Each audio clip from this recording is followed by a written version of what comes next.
Vamos lá, está gravando.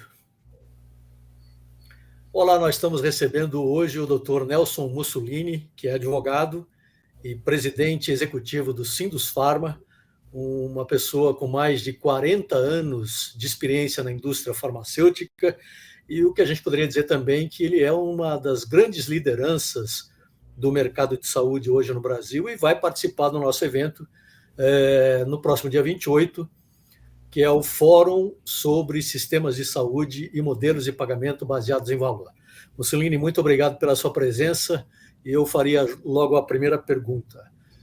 Como é que você está vendo hoje a situação da saúde no Brasil, especialmente em relação a acesso, que é uma discussão que, obviamente, não se esgota aparentemente nunca, né, e rende muitas discussões, muitos debates, né, especialmente agora que nós estamos vivendo num novo governo com outras perspectivas. Muito obrigado. Em primeiro lugar, gostaria muito de agradecer a você, Otávio, ao Hélio, amigos de longas jornadas, tá? Sempre defendendo ampliação de acesso, defendendo a saúde e defendendo a iniciativa privada dentro do complexo do SUS. Eu acho que isso é muito importante.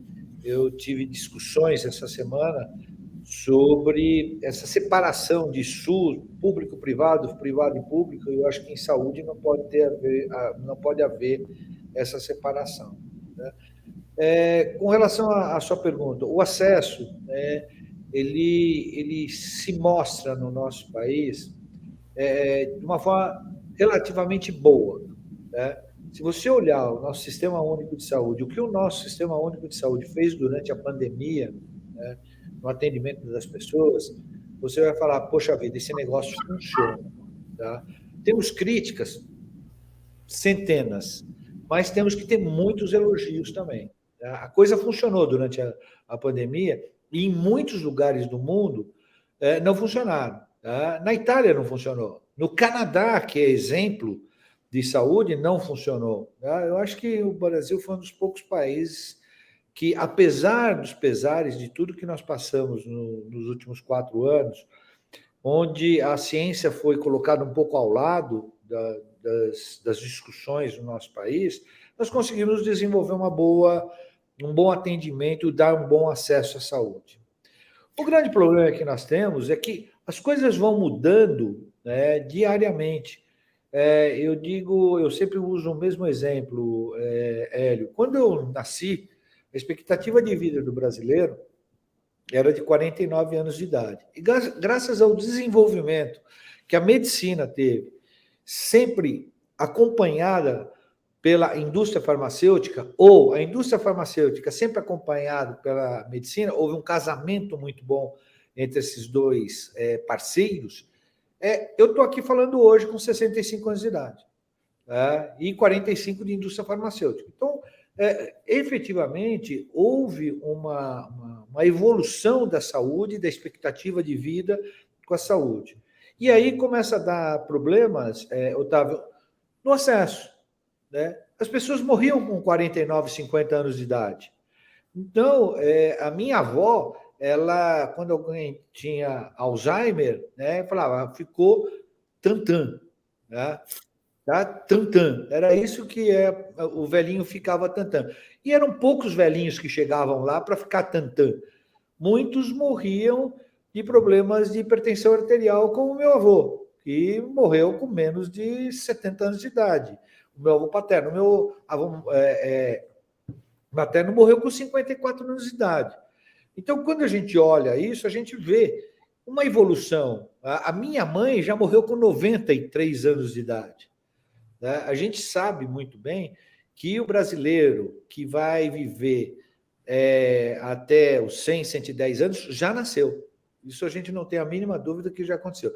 Então, como fazer o acesso de tudo isso? Tá? A gente precisa discutir esse assunto de uma forma muito transparente. Tá? O que eu vejo que hoje não está acontecendo. Tá? Não está acontecendo por uma série de parceiros que tem que discutir esse assunto, não estão fazendo. né? A gente tem realmente olhar, tá, se um produto farmacêutico vai entregar aquilo que precisa entregar no final do dia, né?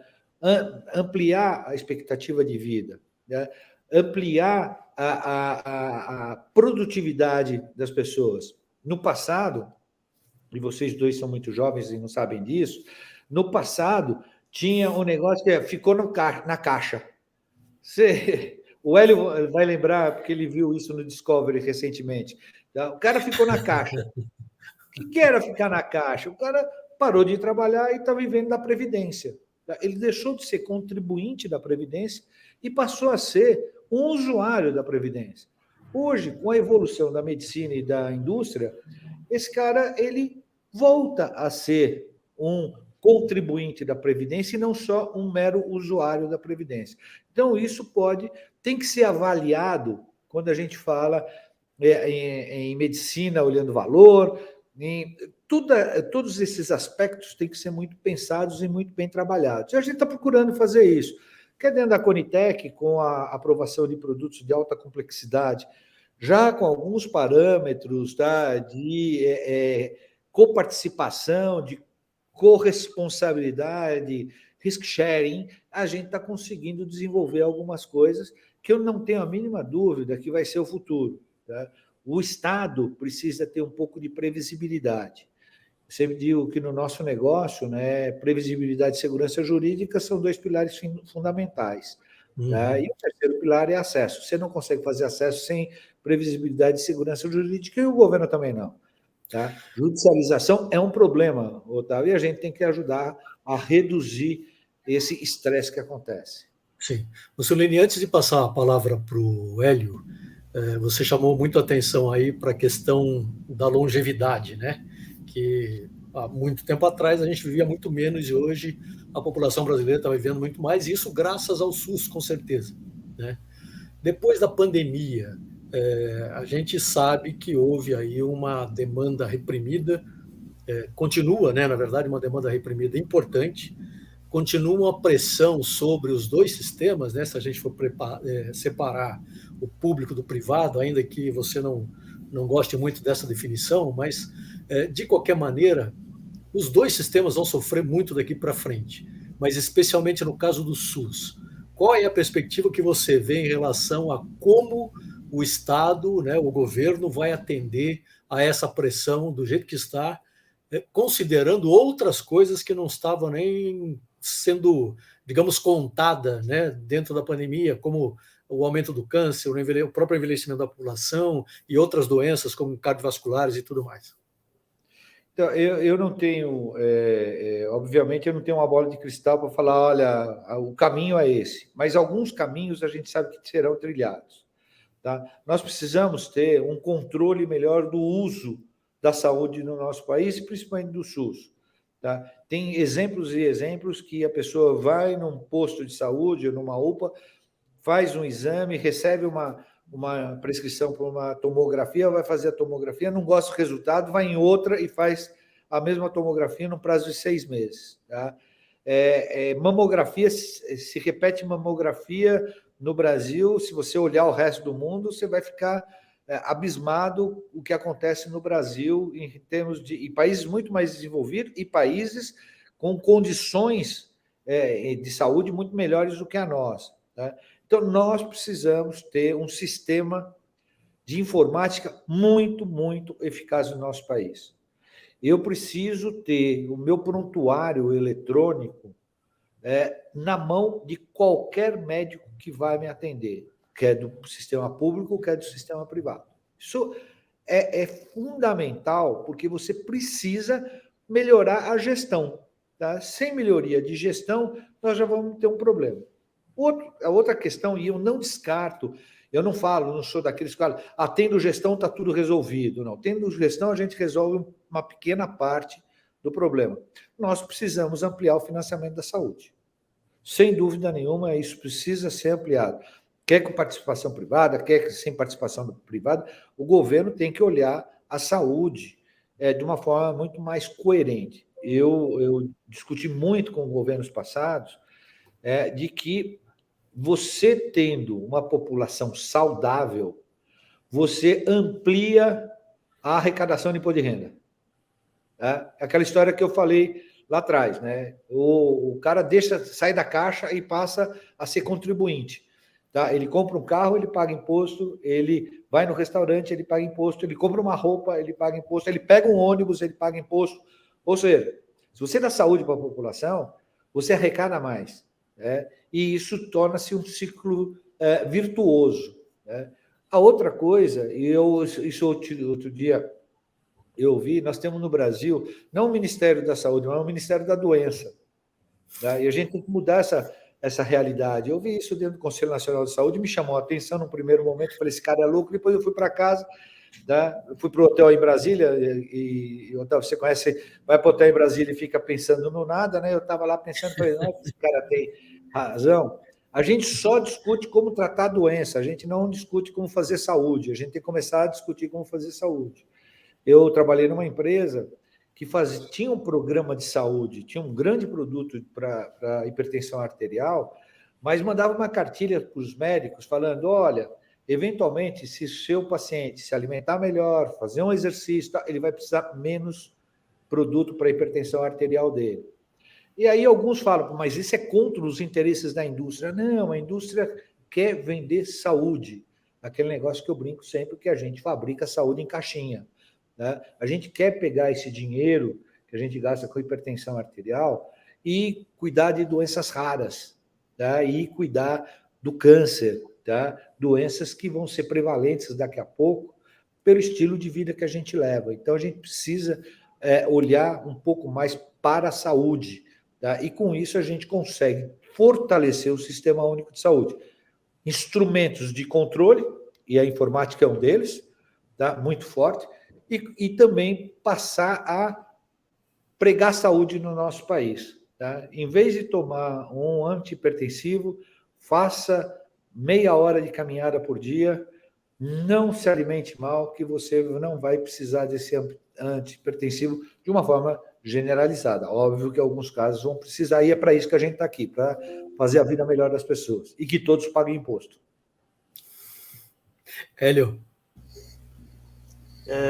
Mussolini, a tua fala realmente é bastante enfática, né, em relação à realidade do Brasil. Eu queria pegar alguns pontos e fazer alguns comentários antes de fazer a minha pergunta.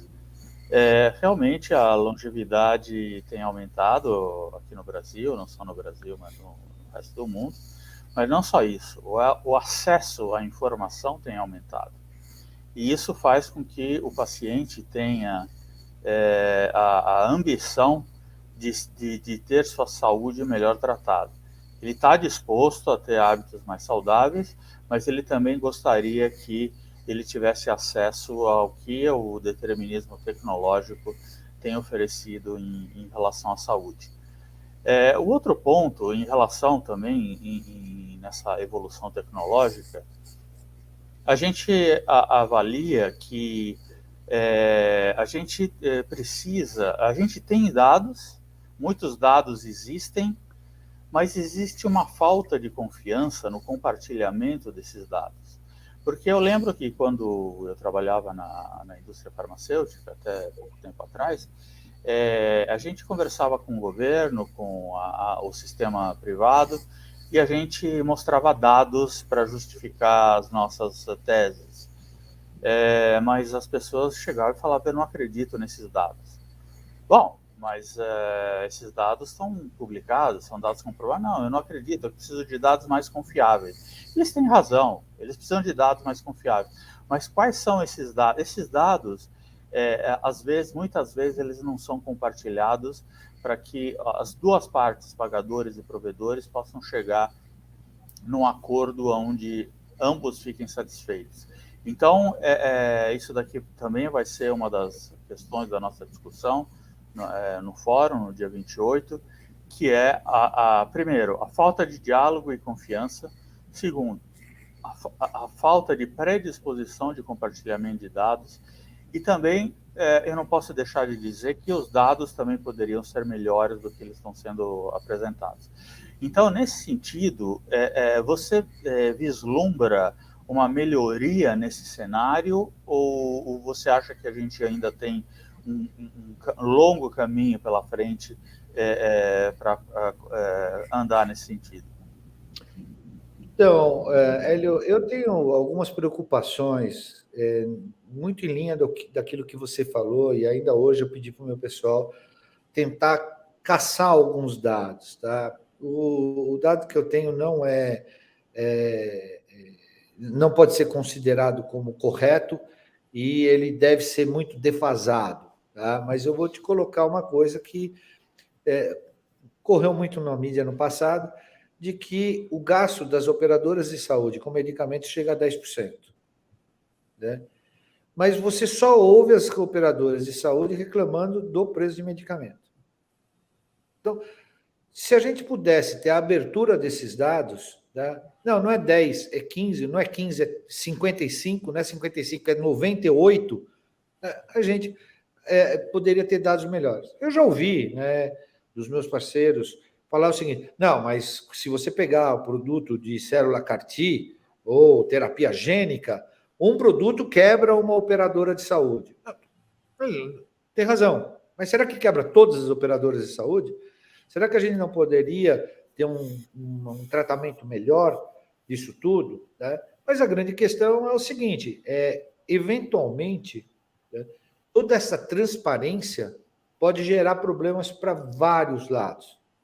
Essa que é a grande preocupação. Ninguém pedia transparência quando todo mundo estava ganhando dinheiro.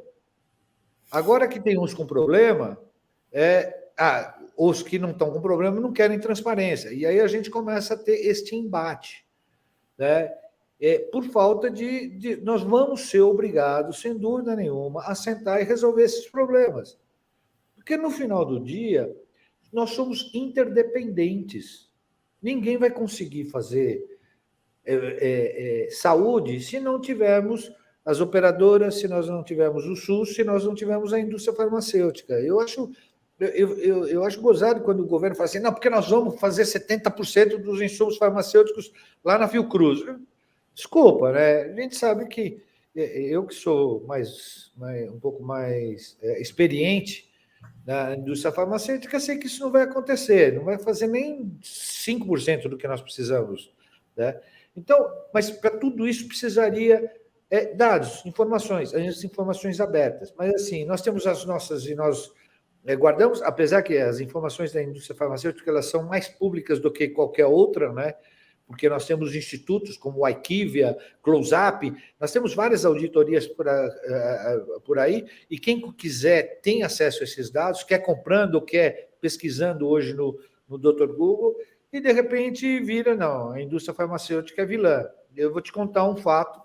Eu tive semana passada no Conselho Nacional de Saúde, e um dos meus parceiros de Conselho Nacional de Saúde, muito esclarecido, aliás, né, levanta a mão e fala assim: aqui me desculpe o meu conselheiro Mussolini, mas a indústria bélica e a indústria farmacêutica são a mesma coisa.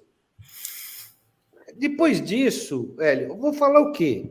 Essa é a concepção errada que a sociedade tem da área de saúde. Se nós mesmos não começarmos a melhorar essa concepção, nós vamos ter... E eu achei que com a pandemia a gente ia ganhar muitos pontos. Eu acho que nós ganhamos durante um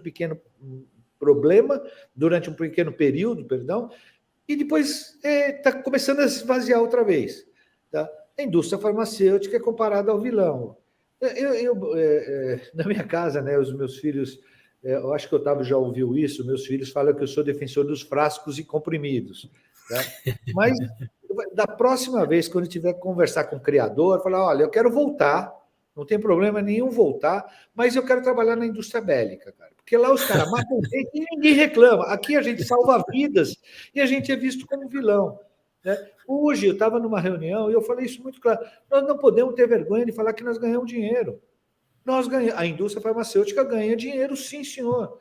Ganha dinheiro com a saúde. Ganha dinheiro fazendo saúde, salvando vidas.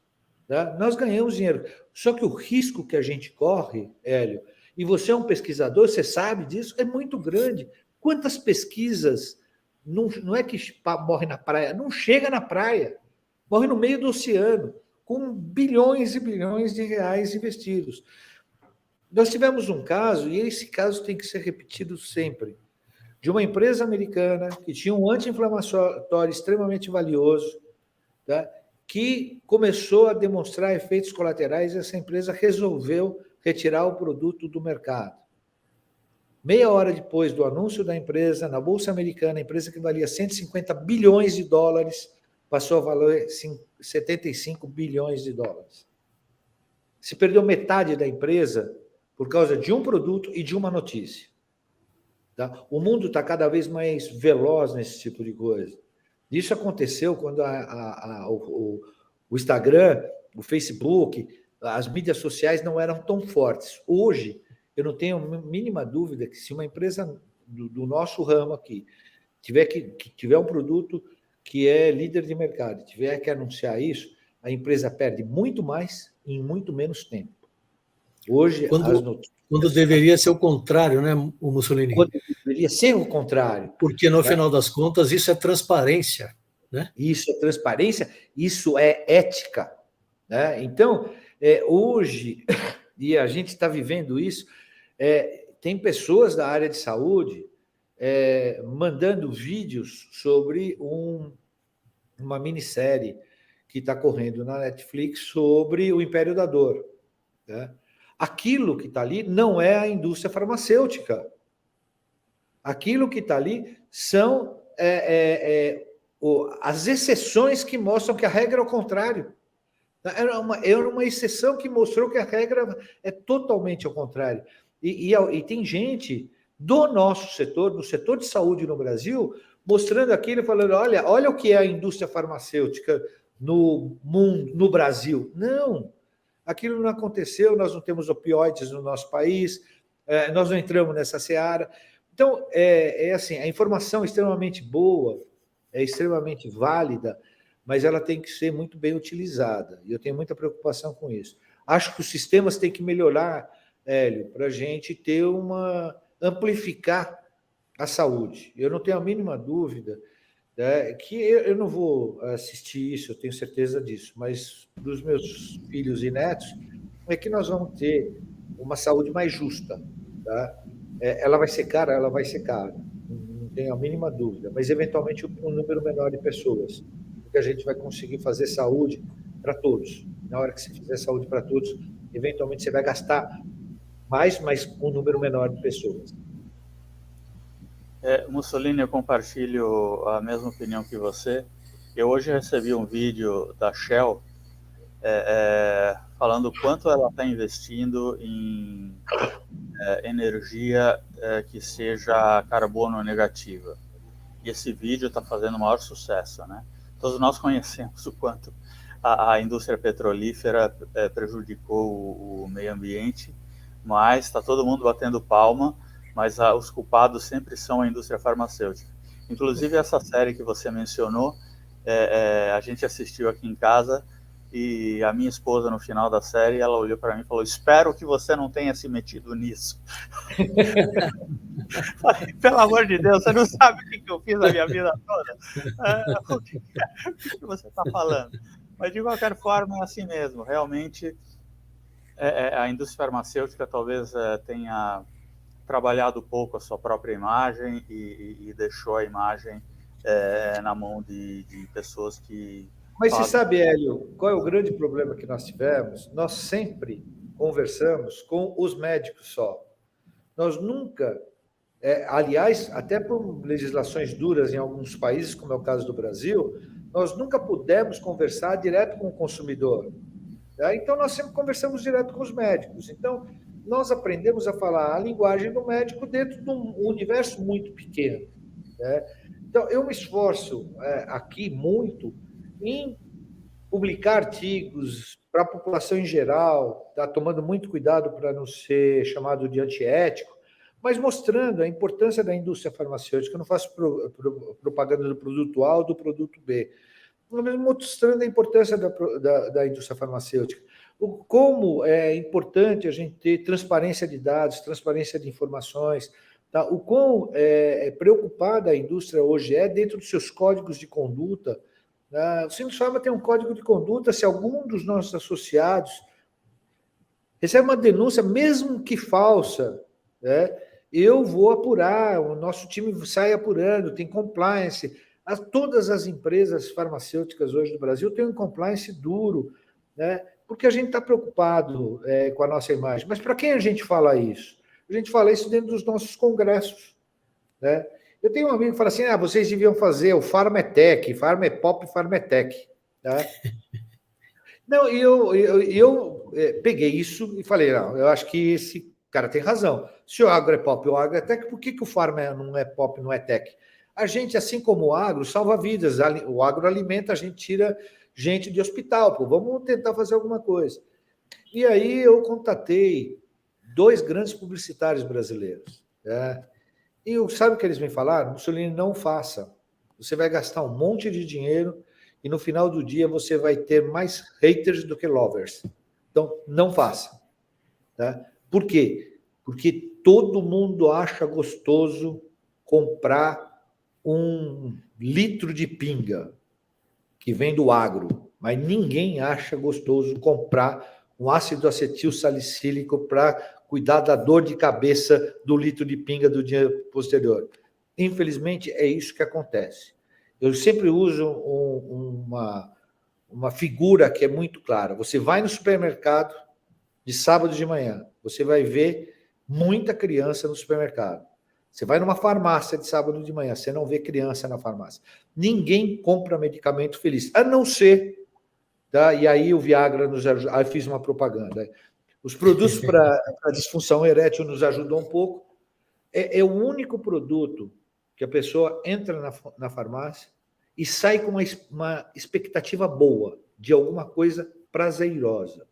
O resto, você compra o medicamento ou porque você está doente, porque alguém que você gosta está doente. Então, o nosso negócio é muito duro, por isso que a gente tem mais haters do que lovers. Né? Porque ainda o produto para disfunção erétil não vende tanto. Quando ele vender mais do que o produto para hipertensão arterial, quem sabe a gente tenha um caminho mais fácil para dar. Mussolini, para a gente encerrar, você é um interlocutor reconhecido no mercado, né? Conversa com todo mundo, com o próprio governo, seja qual for o governo, por conta, obviamente, da sua função e da questão institucional. O fórum que a gente está se propondo a fazer vai justamente discutir essa questão do diálogo, né, e da questão da confiança entre os players. Qual é a mensagem que você vai levar para o nosso debate? Eu não tenho a mínima dúvida, Otávio e Hélio, que a importância, tá, é ter o debate, tá? É ter o olho no olho, que nós vamos sair com divergências, tomara que assim façamos, tá? Porque se todo mundo convergir, começa a me preocupar muito. Tá? Então, eu tenho certeza que a gente tem que sentar, a gente tem que conversar, a gente tem que debater, a gente tem que lutar pelos nossos pontos de vista. Tá? E a gente precisa publicizar tudo isso, não só para determinadas categorias da sociedade, mas a gente tem que publicizar tudo isso de uma forma ampla. Tá? Então, por isso que eu vejo todo esse tipo de debate e o fórum que vocês estão desenhando, que vocês estão fazendo, traz isso muito à tona, né? E de lá, com certeza, 2, 3, 4, 15 dúzias de pessoas vão sair mais expert no assunto e poder defender que saúde é essencial, que saúde precisa ser discutida, que fazer saúde baseada em valor é boa, é efetiva, reduz custo, né? E isso amplia acesso, ampliando acesso, você melhora a vida do brasileiro e a Receita Federal fica feliz porque todo mundo compra coisa e paga imposto. Hélio, mais alguma observação ou podemos encerrar? A conversa com o Mussolini é sempre muito enriquecedora. Muito obrigado pelo teu apoio, é muito importante para a gente fazer esse nosso primeiro passo para estimular o diálogo entre as partes. E vamos lá, esperamos que essa iniciativa gere outras iniciativas e sempre com o objetivo da gente ter benefício para o paciente. Hélio, eu que fico lisonjeado de participar disso, eu já tinha falado com o Otávio, logo que vocês vieram me visitar aqui, e eu falei que, na hora, eu fui um entusiasta desse fórum. Eu acho que é uma forma da gente realmente deixar as coisas mais transparentes. Isso é extremamente fundamental, né? Temos problemas, não podemos negar isso, mas estamos há muitos anos na frente de vários dos outros países do mundo, né? E a gente tem que contar isso para a nossa população, né? Então, eu agradeço a oportunidade. Mais uma vez, me coloco à disposição de vocês toda vez que precisar. Estou aqui para isso. Tá? Até o telefone é fácil. É 11 983 17 8317. Tá? Eu respondo a todo mundo. Eu respondo a todo mundo. Minha mulher fica maluca comigo, mas eu respondo a todo mundo. Eu procuro encaminhar tudo aquilo que chega para mim. Eu acho que isso foi uma escolha que eu fiz lá atrás, com 20 anos de idade, quando eu entrei na indústria farmacêutica, né? É óbvio que a gente vai se apaixonando, né? E eu sou um apaixonado. Outro dia tive um debate, vou fazer esse intervalo, tive um debate dentro da Conitec, em que um dos meus pares reclamou com o médico, porque o médico estava muito apaixonado quando ele falava num determinado produto. E eu, ao contrário, eu dou os parabéns ao médico, porque eu também sou um apaixonado por aquilo que eu falo. E na hora que eu perder a paixão pelo desenvolvimento da indústria farmacêutica no nosso país, eu realmente vou levantar da cadeira que eu estou e vou para casa fazer qualquer outra coisa e não vou cuidar da saúde da indústria farmacêutica. Então, eu sou um apaixonado. E, como todo apaixonado, às vezes eu erro, né? Porque o apaixonado às vezes fica cego. Tá? Mas eu sou um apaixonado por aquilo que eu faço e por aquilo que a indústria farmacêutica estabelecida no Brasil, que está dentro do Sindusfarma, há 90 anos, estamos fazendo. Nós fazemos saúde, o Sindusfarma faz saúde no Brasil antes do Ministério da Saúde, tá? E a gente quer continuar assim. Tá? E eu estou correndo atrás, conforme for, daqui a pouco eu passo o Ministério da Saúde também. Tá? Muito obrigado, Mussolini. Obrigado aí. A gente agradece muito a sua disposição, a sua disponibilidade e, obviamente, a sua presença lá no fórum, que vai ser muito importante. A gente não tem dúvida nenhuma. Muito obrigado. Conte comigo.